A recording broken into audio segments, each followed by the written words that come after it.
तर दुसरीकडे दोन्ही राष्ट्रवादी एकत्र येण्यासंदर्भात आता शरद पवारांनी केलेल्या वक्तव्यासंदर्भात अजित पवारांनी मोठं विधान केलं आहे। ते मोठं विधान काय आहे तर आगामी काळामध्ये पक्षातला गळतीत लागली आहे आणि ही गळती थांबवण्यासाठी शरद पवारांनी त्याचं वक्तव्य केलं असेल का असं अजित पवारांनी राष्ट्रवादीच्या बैठकीत त्यांना सांगितलंय। सध्या दोन्ही पक्ष एकत्र येण्याबाबत वरिष्ठ पातळीवर कोणतीही चर्चा नाही असं अजित पवारांनी स्पष्ट केलंय। मात्र आपण पाहू शकतोय गेल्या महिन्याभरापासून अजित पवारांनी काय म्हटलंय आपण पाहूया ग्राफिक्सच्या माध्यमातून। दोन्ही पक्ष एकत्र येण्याबाबत वरिष्ठ पातळीवर कोणतीही चर्चा नाही। शरद पवार पक्षातील पदाधिकारी राम राम करण्याच्या तयारीत असतील असंही अजित पवार म्हणाले। म्हणून शरद पवारांनी पक्ष एकत्रीकरणाबाबतचे सूतोवाच केलं असेल। पक्षाला गळती थांबवण्यासाठी शरद पवारांनी वक्तव्य केलं असावं।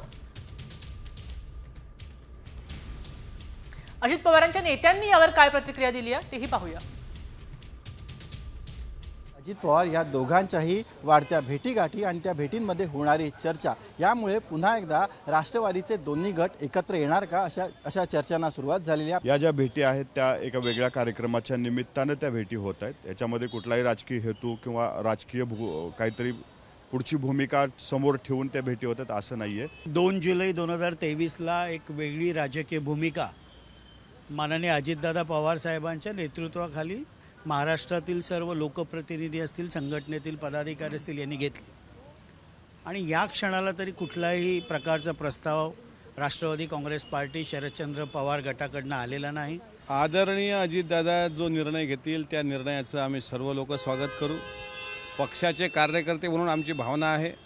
पवारसाहेब ज्येष्ठ नेते आहेत। आदरणीय ताईंनी म्हणजे सुप्रियाताईंनी पुढाकार घ्यावा वगैरे असे काही बॅनर आज पुण्यामध्ये झळकले। काही लोकांनी खालचा तळ गाठला। त्यातलं नाव सांगायचं उत्तमराव जानकर आहेत, यांच्या मुंब्रा कळव्याचे आमदार आव्हाड साहेब आहेत, शिरूरचे खासदार आहेत, जे खूप खालच्या पातळ्या गाठल्या।